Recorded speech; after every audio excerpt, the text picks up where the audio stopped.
campaign, and certainly the march today, has set a precedent of support for someone who's on such charges as Maire O'Shea. There has never been such support for anyone who has been on explosives charges before, and I think this is something that we can really build on. And by Maire getting the support she's got, which has been 3 national unions, COSI, NUPE and the ASTMS, which is Maire's own union, have supported this demonstration, and that in itself is wonderful for our campaign, and it's actually showing people that no longer are you able to believe everything you read in the papers about charges relating to explosives.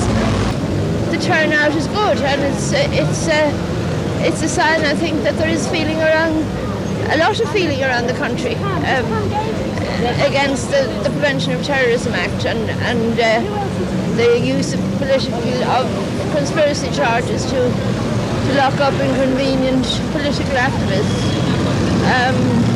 It's not only the Irish are more frightened than other people to come out to protest about these things, because they know what happens to they've seen what's happened to me, for instance. But there are a lot of other groups here, and other campaigns, and other ethnic minority groups, people who are interested in the civil liberties aspect of it, and people who are interested in it because it's a spin-off from the repression in the 6 occupied counties of Ireland, and so they're trying to make sure that trying to show, or they're showing that they're not intimidated. They're not going to be silenced by legislation like the PTA and conspiracy charges, and they're still prepared to come out and protest. The Irish in Britain Representation Group is here, because it's seen as these arrests of members of the organisation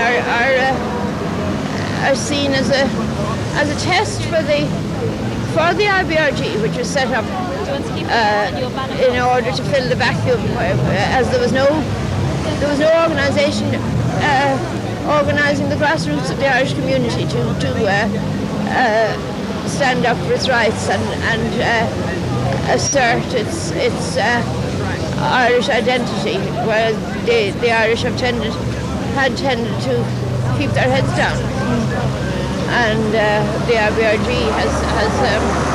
was set up in 81 because no other Irish organisation here had the courage to protest publicly about the hunger strikes, about the deaths on the hunger strike.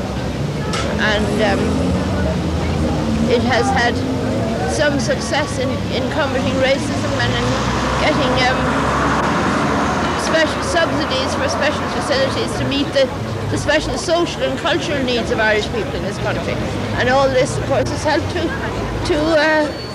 raise the morale of the Irish here and give them more courage to speak out. I think the Birmingham 6 has helped build people's confidence again in the Irish community to come out and demonstrate. I don't think it has yet.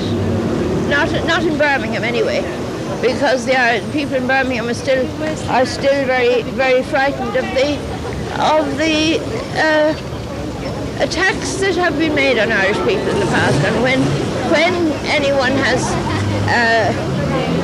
stood up to protest, say for instance about the hunger strikes here, when there was the H Block Committee,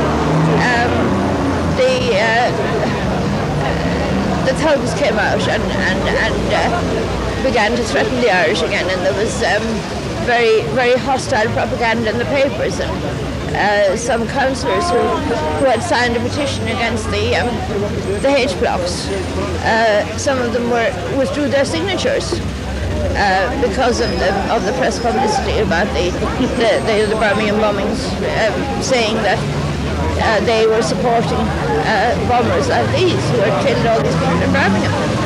But I think that I'm sure that if the cases of the 6 men who were framed for the Birmingham bombings, if they do get a retrial, which they should, I mean it's high time they did. They've been in prison far too long. 6 innocent men have been in prison for 10 years, But if they do get a retrial, that will raise more doubts in people's minds. It'll start raising doubts in their minds about all the other Irish people that have been convicted. I mean, already the cases of the miners being thrown out and the cases of the soldiers in Cyprus must be making people question the judicial system in this country. You know, people who in the past always assumed that if somebody was charged, they must have done something. But you know, you can't assume that any longer, can you? When we spoke last time, I asked you to say how you felt, whether you were pessimistic or optimistic. Does today help you feel more optimistic about the outcome in January? Well, yes, it does in a way, but it's impossible to predict what the effect of this strong support is going to be, because nobody else has had it. No other Irish defendant has had it. And so it's, you know, we've got to wait and see what the effect is going to be. But it's very encouraging to me, and it gives me a terrific lift to know that people are supporting me. You know, that so many people are supporting me, and so many people from so many different groups and supporting me for different reasons. You know, people who know me and respect me, people who support the movement for British withdrawal from Ireland, people who respect me for the part I've played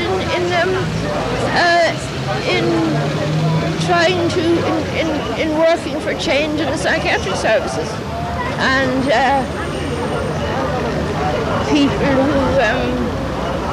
who are fighting for freedom and civil rights for other oppressed groups, which I've always